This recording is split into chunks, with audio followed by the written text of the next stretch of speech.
If you like this video, why not subscribe? Hey everybody, welcome to the Frugal Filmmaker Tip of the Month. Today I'm going to talk about lav microphone tricks. If you're unfamiliar with what a lav microphone is, or the lavalier microphone, it's a microphone that clips to your lapel. You'll typically see these on the news. It's what news anchors wear, and I use mine all the time when just about do every video I make. I'm wearing one of these. I'm wearing one of these right now. It's a duplicate of this. This is the Radio Shack 3350 tie clip microphone. It's the same microphone element you'll find on my blog. If you look at the microphone I recommend there, it's the Audio-Technica ATR-3350. Essentially, these are the same microphone elements. Radio Shack just essentially repackages theirs, and they charge more. This right now runs about $32 if you go to the store, which is way overpriced in my opinion.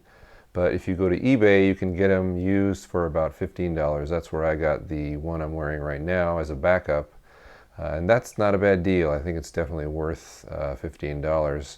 What I like about this microphone is it has a shorter cord. The Audio-Technica version has a really long cord, which is good for interviews. But I like the shorter cord because this microphone is often body mounted, mostly on me. However, if you need a longer cord, and that's my first tip, is you can always get an extension. This is a stereo extension. Has a female end here I can plug my mic into, and then a male end right here. Now this is a stereo extension cord, but considering the mic is mono, you can always use a mono extension cord, which you can find on Radio Shack or eBay or a number of places. The next thing I want to talk about is adding a strain relief to your mic. If you notice on the news, the news anchors will always wear their microphone with a strain relief, and that's essentially you're just looping the cord into the tie clip like so. So you have this little loop right here, and the idea is that if the microphone cord gets tugged on, it's not going to pull on the connection that goes between the cord and the mic element here, so it won't wear out over time. Where a lot of times you'll see people wearing these and they will just be hanging straight down like so, which means that if there's any tugging going on, it's going to wear out this connection here a lot faster, and your microphone is going to die sooner. So I always try, especially after spending a bunch of years working at a TV station, got this beat into my head, that you always wear a microphone like this by adding a strain relief. The next thing you can do is to add some kind of wind protection or pop protection. If you're talking to this mic a lot, your P's or hard letters might add a little pop sound. So you can add a pop filter or a windscreen. Radio Shack sells these for a pack of 4 for about $4 or $5, I believe. And these are form-fitted specifically to these mic elements. And most lav mics are going to have this size of a head. So these windscreens are universal, don't cost much money, and can save your sound. Now, if you're going to be outside and you want to protect this mic from wind noise, these really aren't going to fit the bill. You're going to need something a little heavier duty. You'll need basically a dead cat. If you're familiar with a dead cat, it's like a furry cover. You see mostly on boom mics, but you can also make them for a lav mic. You just get some faux fur. If you get a little tiny piece, you can probably get some scrap at a fabric store for almost nothing. They might even give you a piece, and then you can just make a form-fitting thing that will go around your mic head here, and that will save you a lot from that awful wind noise. You'll hear that, I mean, these dead cats are available for boom mics, and it's the same principle. This kind of furry, what do you call these? The hair, the fur, will catch the wind or catch the sound, and it'll save you from bad audio. So that's one thing you can do. If you don't want to spend much money and you want some kind of a windscreen, a foam windscreen, you can get these foam hair rollers. Got these at Dollar Tree. These were 10 for $1. Get the black ones. And if you pull off the foam, you'll notice, hey, there's a handy hole right there that your microphone head will easily fit into. So you just kind of push it into the back here. And now you have a giant foam windscreen. Obviously, you can just take some scissors and cut a piece off.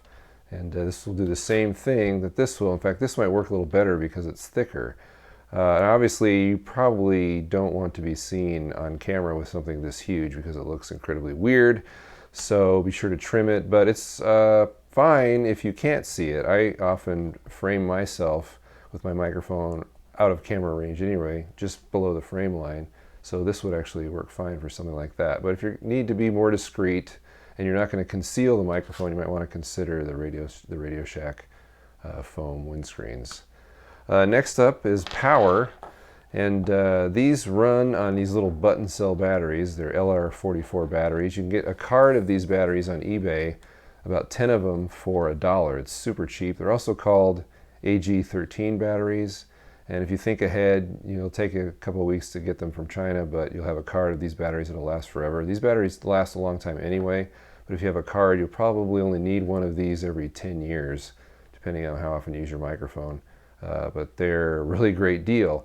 Now, what if your battery dies and you don't have a card of these waiting for you? Well, I found these at Dollar Tree. These are window alarms, basically a little magnet, and when the magnet gets separated from this unit here, an alarm goes off.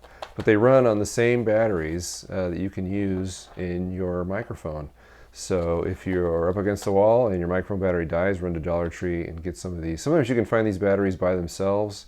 Obviously you can find them anywhere, like in a drugstore, where they're going to cost you $2 or $3 or $5, depending on how many you get.